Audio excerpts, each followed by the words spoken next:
Judul bilik sewa sebelah tangga waktu aku mula kerja di KL. Aku sewa bilik murah di rumah teres 2 tingkat. Bilik paling bawah, betul-betul sebelah tangga kayu.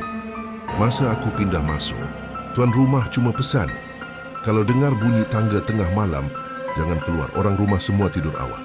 Mula-mula aku anggap biasa. Tapi malam kedua aku dengar bunyi pelik. Krek, krek, krek. Macam ada yang naik tangga. Perlahan aku tengok jam 2.37 pagi. Aku buka pintu sikit, tak ada siapa.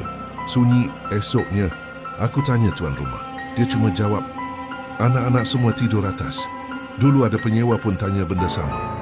Tapi lepas seminggu dia pindah. Malam seterusnya aku dengar bunyi turun tangga pula.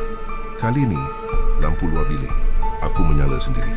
Bila aku intai dari celah pintu, aku nampak bayang hitam di atas tangga. Mata dia merah, tak bergerak, tapi pandang tepat ke arah aku. Bila aku pusing nak tutup pintu, aku dengar langkah turun. Satu demi satu sampai berhenti depan bilik. Tangan aku pegang tombol pintu.